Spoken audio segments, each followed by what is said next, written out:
Le Royaume-Uni a revu sa fiscalité concernant l'importation d'œuvres d'art. Le dispositif s'appelle Temporary Admission. Et nous en parlons tout de suite avec Léopold Vassy, qui est juriste spécialisé en droit du marché de l'art. Merci beaucoup d'être avec nous. Bonjour Sybille. Donc avant de parler de sa révision, est-ce que vous pouvez nous raconter, nous expliquer rapidement ce que c'est que ce dispositif Temporary Admission ? Absolument. Alors, de manière très simple, c'est un régime douanier qui permet d'importer une marchandise de manière temporaire, en exemption des taxes et des droits de douane, ce qui est donc plutôt intéressant. Le terme de temporaire induit que l'importation devra être suivie d'une exportation dans un délai de 2 ans, c'est-à-dire être revendue à l'étranger. Et donc, si vous voulez, c'est un mécanisme qui est assez général, donc qui n'est pas circonscrit aux œuvres d'art, aux antiquités, oui, aux objets de collection. C'est un mécanisme qui existe aussi en France. Et ce qu'il faut savoir, si on veut se concentrer véritablement sur le marché de l'art britannique, c'est qu'une importation, de manière générale, lorsqu'elle n'est pas nécessairement temporaire, elle est déjà exemptée des droits de douane. En revanche, il faudra... l'importation sera soumise à une TVA à l'importation qui est de 5% outre-Manche et de 5,5% du côté de l'Hexagone. Et c'est donc là tout l'intérêt de la Temporary Admission, c'est qu'elle va permettre de s'affranchir de cette TVA à condition que l'œuvre soit revendue dans un délai de 2 ans à l'étranger. Et donc là, donc il y a un changement à ce niveau-là, au niveau de ces 2 ans. C'est là où intervient l'actualité et dont on parle aujourd'hui, c'est ce changement au niveau du temps qui est alloué à l'importation. Absolument. L'exonération de TVA au niveau de l'importation. Absolument. En fait, ce qu'il faut savoir, c'est que le recours à ce mécanisme est assez marginal au Royaume-Uni. C'est un peu là où le bas blesse. C'est-à-dire que son application est conditionnée à la mise en œuvre de tout un tas de formalités administratives qui sont chronophages et qui sont lourdes et complexes. Et donc, finalement... cette chape bureaucratique, on fait l'apanage des grandes structures. Elle ne bénéficie qu'aux plus grandes maisons de vente internationales. Elle ne bénéficie qu'aux galeries d'art mastodontes.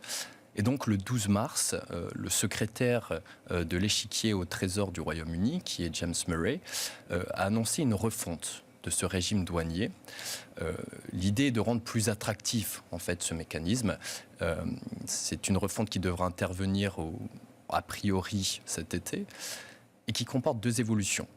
La première, c'est l'allègement de toutes ces formalités administratives, le but étant de le rendre plus accessible, d'en faire bénéficier au plus grand nombre. Et puis, comme vous l'avez très bien dit, il y a aussi cette idée d'allonger le délai pour pouvoir revendre l'œuvre d'art. Donc jusqu'à présent, le délai était de 2 ans. Il va désormais être multiplié par 2 et donc passer de 2 ans à 4 ans. Est-ce que ça c'est une réponse aux conséquences du Brexit sur le marché de l'art ou de toute façon ça aurait été quelque chose de mis en place indépendamment peut-être des conséquences du Brexit ? Alors absolument, c'est une réponse tout à fait. Il faut savoir déjà que l'allongement de ce délai permet de réduire un petit peu la pression liée à l'urgence de vendre, ce qui est particulièrement bienvenu dans un contexte économique. Maintenant, le Brexit, comme vous le savez, a eu des conséquences délétères sur le marché de l'art et sur le commerce transfrontalier. Et donc oui, il y a cette idée d'apporter une réponse. Alors du côté des acteurs du marché de l'art, on plaide pour une réponse plus significative. L'idée serait de retourner à la réglementation de 1985, où il n'y avait tout simplement pas de TVA à l'importation. D'accord. Ce qui permet de s'inscrire dans le sillon des 2 plus grandes places du marché de l'art, que sont Hong Kong et New York. Mais il faut quand même reconnaître que c'est un entre-deux qui est intéressant, puisqu'en effet, le niveau d'importation de 2015 à 2022 a été divisé par 2. On est passé d'un niveau annuel de 6 milliards d'euros à 3 milliards d'euros. L'année qui a suivi, de 2022 à 2023, ce niveau a été contracté de 16%, tant à l'importation qu'à l'exportation. Et donc, ça va permettre de redynamiser un petit peu le marché de l'art. Et puis, il y a d'autres éléments qui vont permettre de booster un petit peu les importations. Donc, comme je vous l'ai dit, ce mécanisme, il y a aussi la TVA, qui est légèrement plus faible qu'en France, puisqu'elle est à 5% côté outre-Manche. Et puis, Londres exprime aussi le souhait de faciliter d'une manière générale les importations, en fait, d'alléger toutes ces formalités administratives. Oui, l'administration. Et ce qui est assez intéressant, c'est que dans le même temps, l'Union européenne, elle, va les resserrer. En fait, le 25 juin, va rentrer les dernières dispositions d'un règlement européen qui va venir subordonner une large typologie, l'importation d'une large typologie de biens extra-européens à des formalités administratives qui sont parfois très lourdes.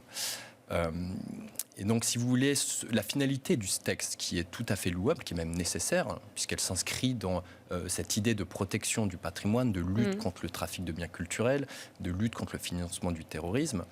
Et Paris, au même titre que l'Union européenne, a tout intérêt à s'ériger comme une place de marché parfaitement saine. En revanche, ce dessin se fera peut-être au prix d'une entrave. Une entrave de la fluidité des transactions, c'est ça. Donc en fait, on a deux places concurrentes avec deux perspectives opposées. Et Londres pourrait bénéficier en fait de cette délocalisation du marché pour s'ériger comme la porte d'entrée privilégiée des importations à l'échelle européenne. Et on va suivre ça avec beaucoup d'intérêt. Merci beaucoup, Léopold Vassy. C'est moi qui Je rappelle vous que vous êtes juriste spécialisé dans les questions du marché de l'art. Et tout de suite, on passe à l'interview de la semaine.